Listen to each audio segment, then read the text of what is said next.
Hi everyone, welcome back to my channel.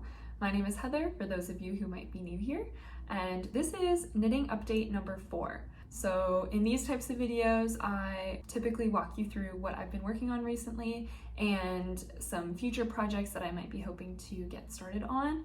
This episode is a little bit special just because it is mainly revolving around holiday knits or knitting projects that I have worked on for gifting purposes. It's a little late. This video is coming out a little later than I had hoped.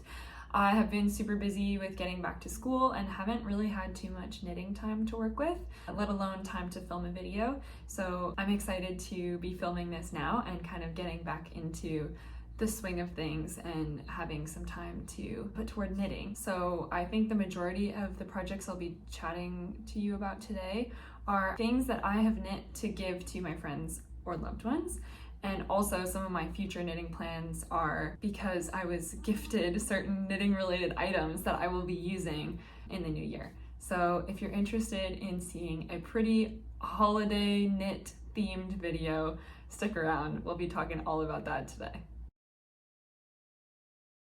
Let's just get started because I feel like I have a lot of ground to cover. The first item I would like to share with you is this sweater right here, which you may recognize. In my last video, I had knit the front and back panels of this sweater as well as the sleeves. Now everything has been put together into this really nice color blocked raglan. This is the adult raglan sleeve pullover from Lion brand yarns. This is actually a free pattern.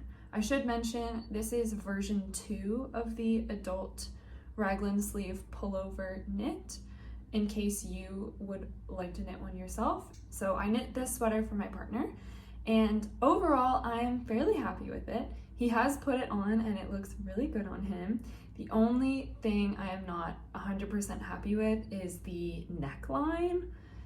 I find it's just a little maybe too short, or I don't know, I didn't pick the stitches up quite properly, I don't think. And so the neckline just looks a little bit messy to me. It's not terrible, but I think it could be improved. So I might rip this out and try knitting a new neckline. Maybe I will pop this on just so you can see what it looks like on. Again, this is meant to fit my partner, who's a little bit bigger than me, but I'll put it on just so you can get an idea of what it looks like. There are lots of loose ends, by the way, in case you see those. I still have to leave in the ends. It is January and this Christmas gift is not completely finished, but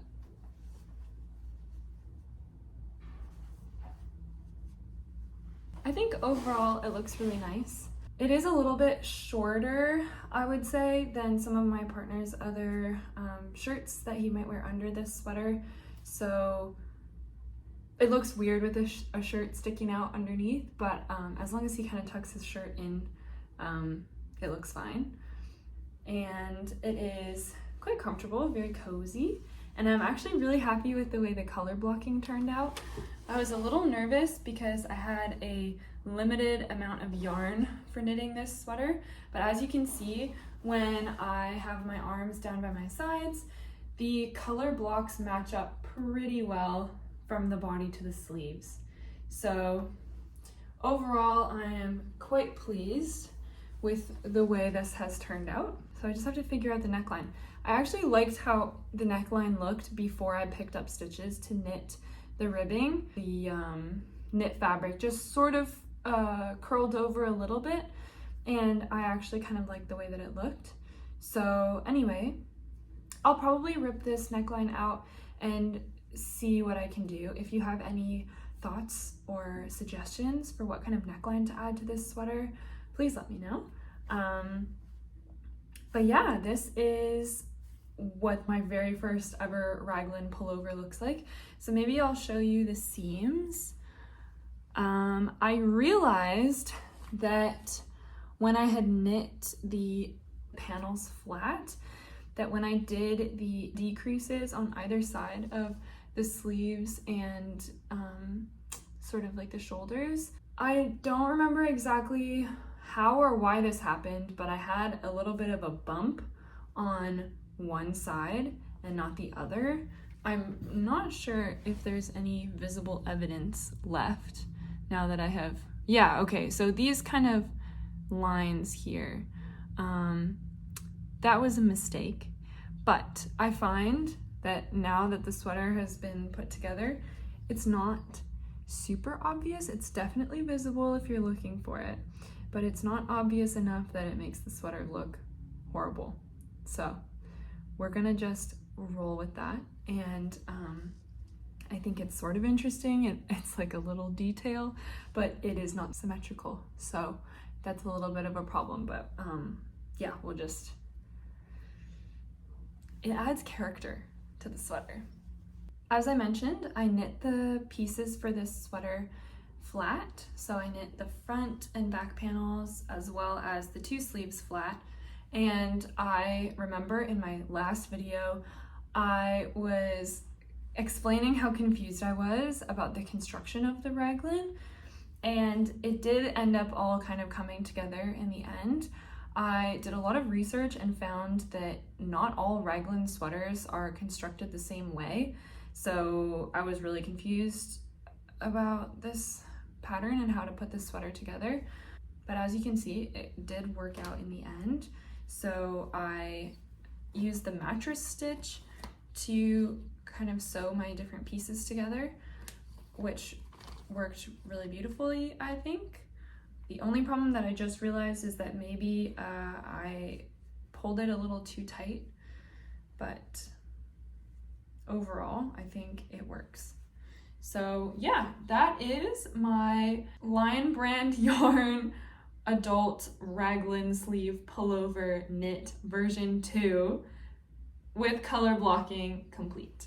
Let's move on to the next project. If you watched my last video, you will know about three holiday gift knitting projects that I've been working on.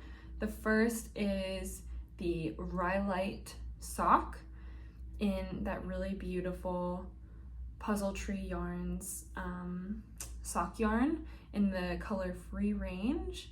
The second is the Spot Cowl by Anne Ventzel from my mom, knitting that one in white and navy blue that was left over from my Friday slipover, and also the Joo Headband from NovemberKnits. I was planning on starting that one as well. And I'm gonna come back to all three of those projects in a little bit, but before I get there, I wanted to tell you about a new gift knitting project that I started that I didn't mention to you in my last knitting update, and that is the Dobbeltoffler from Sandnes Garn. This is a free pattern that was released in English, I think in November or December. I remember having seen this slipper pattern and thought it was just gorgeous and wanted to knit a pair, but there was no pattern in English, and I didn't know how to take the Norwegian pattern and do anything with it. So I was really happy to see that they released an English version of the pattern, and I decided to knit a pair of those sort of last minute. There was one person I was trying to find an appropriate gift for, and when I saw those, I thought that they looked pretty perfect for that person. So I went and picked up some yarn. This is the yarn that I picked up. This is the Ecological wool by Cascade Yarns, and this is in the color chocolate. The color number is 8087, and this is such a perfect color. I think it's really pretty. I think maybe some people might think it's kind of an ugly color, but I just love it. And what's really neat about this yarn is that it is completely undyed. So I think that this yarn that you see is just the same color that the wool was on the sheep, which I think is neat. And it knit up really, really beautifully into the slippers that I knit. And the amount of yarn that you see now is less than half of the amount of yarn that was in this hank when I first bought it. This was massive. So it says there were 250 grams of yarn in this one hank, which is the biggest, this is the largest amount of yarn that I've ever purchased in one like bundle. And it's kind of hard to see the way that I've wrapped it up in here, but I actually did a center pull yarn ball. So I sort of untwisted the hank and put it on the backs of 2 chairs, and then I manually wound it into a yarn ball. That was a lot of fun actually, and I'll link the video tutorial that I watched for hand winding a center pull ball of yarn. I tried doing a center pull ball of yarn with my sock yarn and it didn't work. I definitely used the wrong technique, but the technique I used for this yarn worked out perfectly. So I'll link that video in case you're interested. I would highly recommend using that method because it worked so well. That is if you don't have a ball winder. A ball winder would definitely be way faster and easier than doing it by hand, but this is a really effective, low-cost method to wind your ball of yarn if you don't have a ball winder. So anyway, I wound my ball of this yarn and then I knit the slippers, and they're called double slippers. So again, I have no clue if I'm pronouncing this properly, but dobbeltoffler means double slippers in Norwegian, from what I understand. And the reason why they're called double slippers is because you sort of knit this shape. I'll include a picture if I can. When you knit the whole piece, it looks sort of like a pair of pants that's closed all the way around, and then what you do is you kind of stuff one side into the other to create the slipper shape. I'm sorry that I don't have it to show you. It would make a lot more sense if I could physically show you the item, but I've already gifted it. I was gonna say unfortunately. It's not unfortunate that I've gifted it. I'm so happy to have given this to someone that I care about, but it's unfortunate that I can't show you. Hopefully the photos that I include will help illustrate this a little bit. These slippers were knit very, very large, as you'll see in the photos. And what you do to shrink them down into human foot size is felt them. This is the very first felting project I have ever done, and it was a really nerve-wracking process. Again, you know how I felt about blocking my very first piece. That was a really nerve-wracking process just because I was so nervous about how the piece was going to change, and I didn't want it to get super wonky. So again, I had that sort of like anxiety again with my felted slippers, but it all worked out perfectly well. I machine felted these slippers. You can felt things by hand as well, but I was kind of under time constraints leading up to the holidays. I wanted to get all of my gift knitting done in a fairly short period of time. So I thought felting in the washing machine would sort of speed up the process as well. So I did that. I can't remember exactly how I did it. If you're interested, let me know and I can try to include that information. Maybe I'll put it on my Ravelry. I'm working on updating my Ravelry with all of the projects that I have been working on in case anyone wants more specifics, and that'll kind of free me up to just sort of talk about whatever I want to talk about in these videos and not bore anyone with the specifics. But if you want them, you can access them. So if you'd like to check out my Ravelry, you can find that in the description box of this video. I can't remember off the top of my head what my username is. I think it's just Heather's Journal, maybe Heather's.journal. But either way, that'll be linked in the description below if you'd like to have a look at that. The other thing that I would love to mention about the double slippers is that I found the Sandnes Garn pattern really challenging to read and understand. I did not understand the construction. I didn't know what kind of technique I should use for casting on or casting on additional stitches. So I watched another YouTube video by Inge from Inge's Knitting Lab. I found that tutorial extremely helpful for knitting these. So thank you, Inge, for that. The slippers are really lovely. I never would have thought that I could have produced something like this with my own hands. So it was a really neat project, I thought, and I plan to knit 2 or 3 more pairs of these slippers because I want a pair myself, and I've gotten a few requests from my partner and my brother as well. They both want a pair of these slippers. So that's being added to the list of things that I need to knit. I think that's pretty much everything I wanted to mention about the double slippers. As I said, I will try to include some images, but unfortunately, due to, again, tight time constraints on getting this project finished and gifted, I don't really have too many photos of the slippers, so sorry about that. But like I said, I hope to knit a few more pairs, and I will do my best to take more photos or maybe show you in a video sometime what those slippers look like, and even maybe take you into the process of knitting them a little bit, because as far as I can tell, there isn't too much information, or there aren't too many videos out with tutorials on how to knit these. So I will try to keep you in the loop as much as possible in case you're interested in knitting a pair yourself.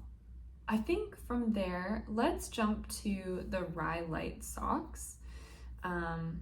This is all I have left of the ball of yarn. Again, this is the yarn that I tried to hand wind into a center pull ball, but it did not work. I think the problem was that I wrapped the yarn around too tightly at the beginning, and I just couldn't get my end to pull. So I just put this in a bowl and just pulled from the outside, and that worked okay. I think I ended up moving it into a Ziploc bag once I was kind of traveling for the holidays and wasn't able to just work on the socks at home, and having it in a bag worked out really well too, because you don't have to worry about your yarn ball rolling around. It's kind of contained somewhat, and you can just unravel from the outside. So anyway, I love this yarn. I think it's really pretty, and I am super happy with the way the socks turned out as well. It was sort of interesting. I found one sock looked a little more green and kind of dark, and the other sock was much lighter and more pink. I think that's just the nature of hand-dyed yarn. You don't have the exact same kind of undertones or shades throughout the whole ball of yarn, and so if you're knitting a pair of socks that should be identical or symmetrical, I guess, you'll kind of notice those variations more, which I don't mind. I think that they're both really pretty in their own way, and I think it's really great to have some kind of unique trait in a pair of hand knit socks. So overall, I was really happy with this yarn. It's really lovely and soft. The socks were super cozy. I'm sorry I don't have those to show you. They were also gifted, but yeah, I hope the photos will be enough for you to have a look at them. I had so much fun knitting this pair of Rye socks. That pattern, the Rye sock pattern, is available through the Tynn Knits website. It is a free pattern, which is really lovely. I think all 3 of the patterns I've mentioned so far have been free patterns, which is amazing. This Tynn Knits free sock pattern is so well done, especially for a free pattern. There are tons of diagrams and they walk you through every step, so it's really hard to get confused while knitting that pattern. If you have never knit a pair of socks before, I would highly recommend using that pattern. I personally wasn't in love with the look of the socks when I first saw the pattern, but it worked out really well, especially for the first pattern that I ever used to knit a pair of socks. I think it gave me the skills that I need to try a different pattern next time. So yeah, I would highly recommend using that pattern for your first pair of socks if you haven't knit one yet. And it was just lovely in a variegated yarn. I'm sure it would be nice in a solid color as well, but I'm definitely a fan of the yarn that I used and would highly recommend using something similar, maybe something with flex. Yeah, so anyway, that is the Rye sock that I knit in this really pretty puzzle tree yarns. yarn, Puzzle Tree yarn. Okay, so let's stay on the topic of socks for a minute. As you know, I knit a sweater for my partner, and I was thinking about other gifts that I could get for my partner for the holidays, and I had so much fun knitting the Rye sock in the Puzzle Tree yarn, and I really wanted to knit another pair of socks in the same yarn. My partner saw me knitting the Rye socks, and he was like feeling how soft they were, and he just loved those. The color wasn't quite his thing. I think maybe he would wear them if I had knit them for him, but I knit them for someone else, so he didn't get the chance to take those. But I found another color. This is also it's the exact same yarn. So it's superwash merino with nylon. It's 75% merino and 25% nylon. This is just in a different colorway. So this is, it's called Ursa, this colorway. This is what it looks like. Oh my gosh, I'm sorry, my colors are kind of hard to see today, but it's just this like gray, brown, it's sort of like a reddish, purpley brown. And I think this is hopefully gonna knit up into a really nice pair of socks. It was hard for me to find a more masculine colorway from this brand. This is kind of the best that I could find that wasn't a really kind of bright, crazy, in your face kind of color. Although I can totally appreciate bright colored socks, I am definitely a fan of neutrals and sort of toned down colors. So something like this I think is perfect, and I think my partner will really like a pair of socks knit in this yarn.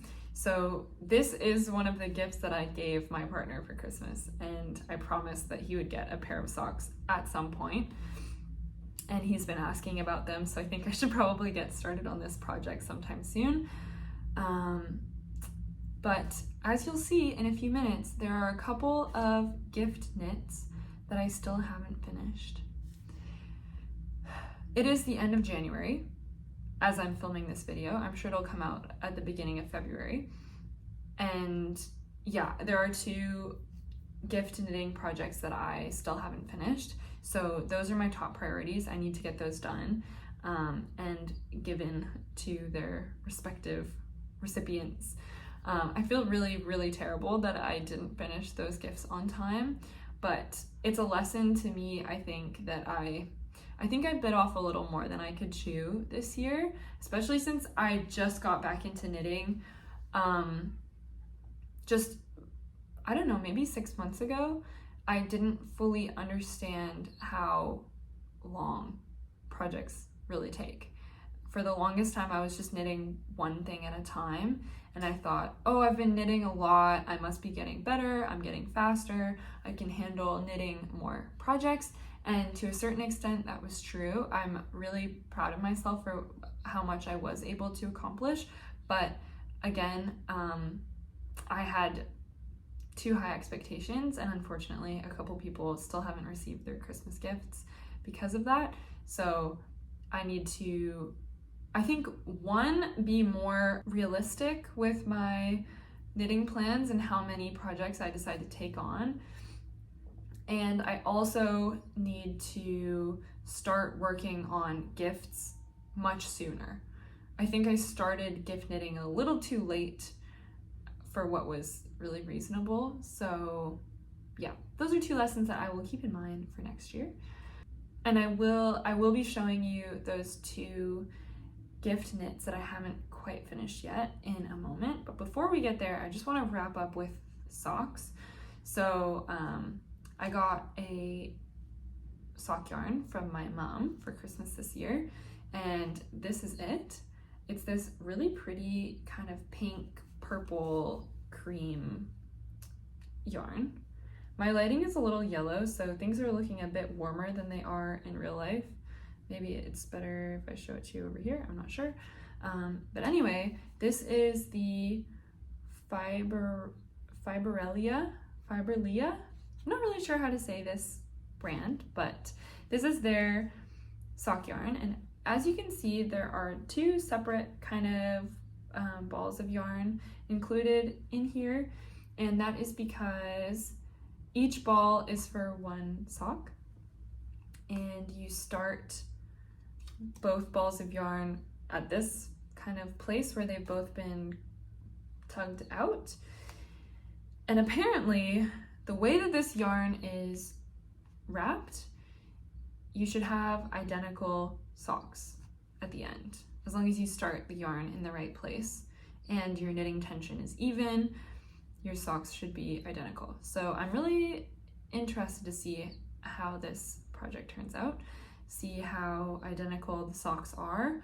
I think maybe my skill level is not quite high enough to have a perfect sock just yet, so I might start, well, I mean, I should start with this one anyway because this is for my partner who's been waiting for the socks, but I think, yeah, I'll practice with this yarn, and for this one it doesn't matter if they're exactly identical, and then once I get a little better at sock knitting, then I'll move on to this project.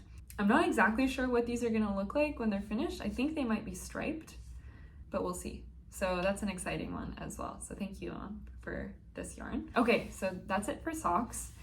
Now let's get into those projects that are not quite done yet. The first is the Spot Cowl by Anne Ventzel.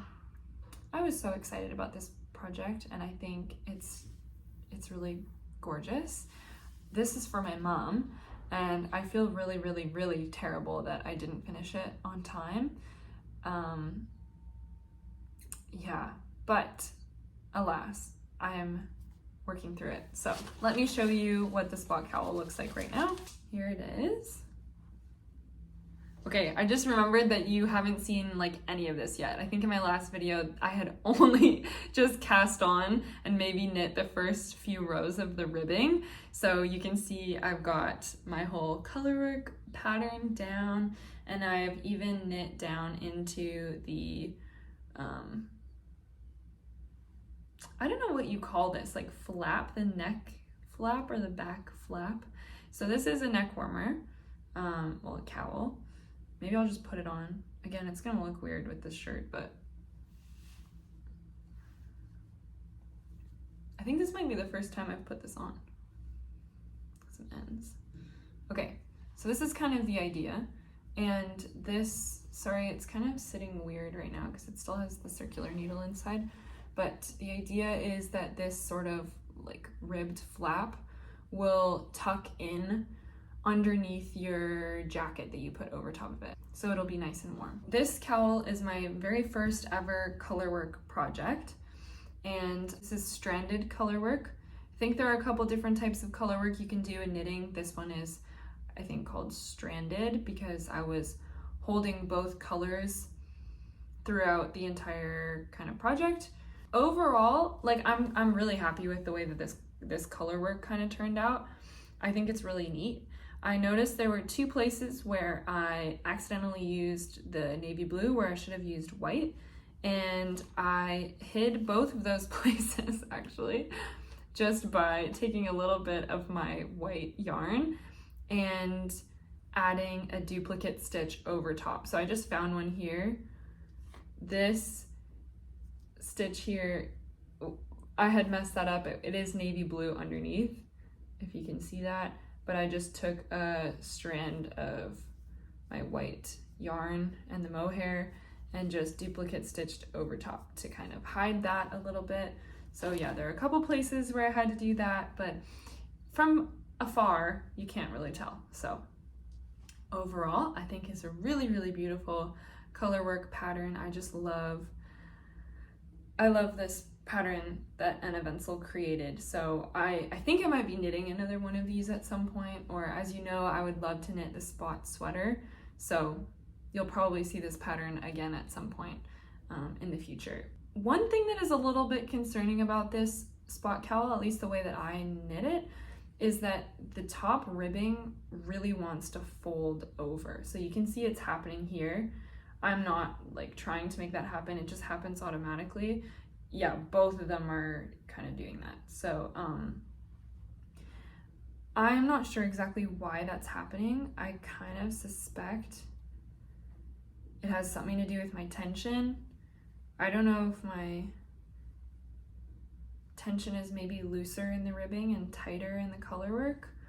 I have no clue, but I kind of think when you're doing stranded color work, your knitting gets a little bit tighter and less flexible. So yeah, maybe it's just the mismatch there, and maybe I should have used larger needles, or maybe I should have had looser tension for the color work part. You can also see my floats inside. I didn't catch my floats as I was knitting, so in the sections that have this like white block, in the back there's a lot of navy blue yarn that's floating back here that's I don't know, I didn't catch it, so it's just loose. And I think that can kind of tighten up your piece, which is maybe a problem. Maybe I should have done that differently. But yes, this also hasn't been blocked yet, so I'm kind of hoping blocking will help fix this. I'll keep you posted on that.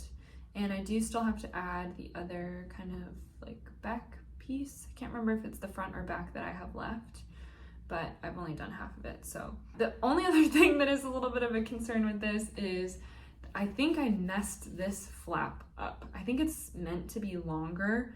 I feel like partway through I messed up the kind of pattern. There's like a repeat when you're doing this ribbing to get the decreases right, and I think that I started skipping a couple rows in the repeat, and so I was decreasing too quickly.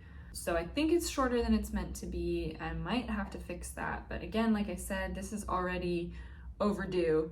I need to give this cowl to my mom, so I have to decide if I'm going to hope that this is okay and big enough to serve the purpose of fitting under the jacket, or if I'll redo it, trying to make it perfect. So I think I'll do this flap first, see how it all looks together. I'll try to make sure I do this flap properly, and if it looks fine, then I might leave it, and if it looks horrible, then I will redo it. So yeah, that is the Spot Cowl.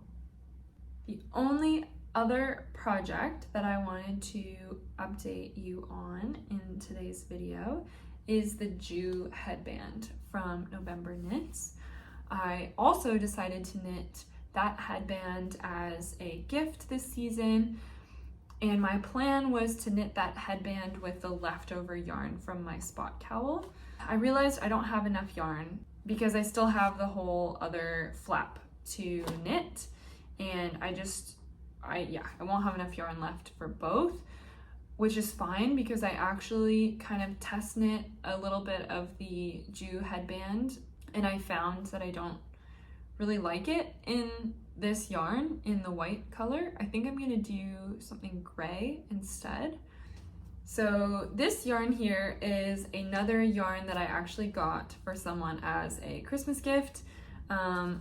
My cousin came to visit me over the summer, and I taught her how to crochet. And so we went out and we got a ball of this yarn so that she could start crocheting a little toque. We've been like FaceTiming as she's been crocheting her toque, and it looked to me like she was running low on yarn, so I picked up another ball of this yarn to give to her when I visited home over the holidays so she could finish her hat. And then I forgot to pack this when I flew home. So I had to find a yarn store in my hometown that sold the same yarn so that I could get a new ball so she could finish her toque. And that means that I now have this ball of yarn to find something to make out of. And I was thinking that maybe I could knit a headband with this ball of yarn, since I know that it's not quite enough to knit a whole toque. Maybe it would be, because I think crocheting uses a lot more yarn than knitting does. So maybe a knit toque in this yarn would work. I'm not quite sure, but since I know I have a headband to knit, I thought maybe I could use this for that project.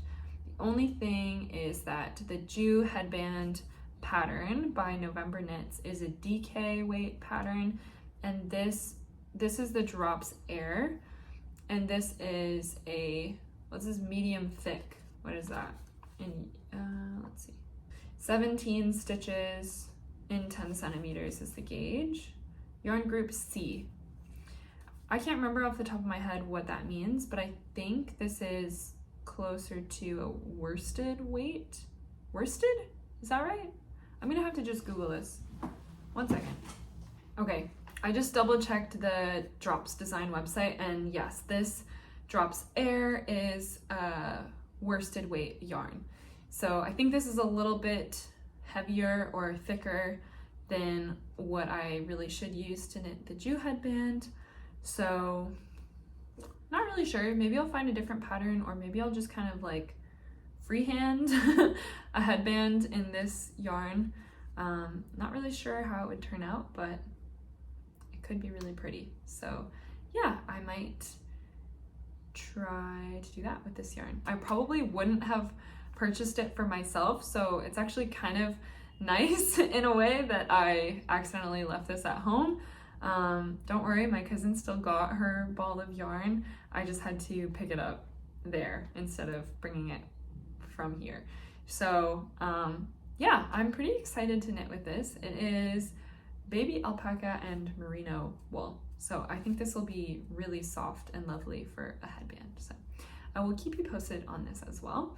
That pretty much covers everything I wanted to share with you today. I definitely skipped over a lot of specifics compared to my previous videos, but I think that'll keep it a bit shorter and a bit more fun for everyone to watch. Let me know what you thought of today's video, if you prefer that I share all of the specifics about the needles that I used and what exact yarn was used for every project, or if you are happy with the way that today's video is filmed, and maybe just checking my Ravelry page if you're interested in specifics. I would love to know what you think and your feedback. Again, if you're interested in seeing more of my work and more of the projects that I am working on in the next few weeks, you can go ahead and subscribe to my channel. You can also follow my Instagram if you'd like to see more frequent updates on my projects. Thanks so much for watching. I really hope you enjoyed today's video, and I hope that you have a lovely rest of your week. Take care. Bye.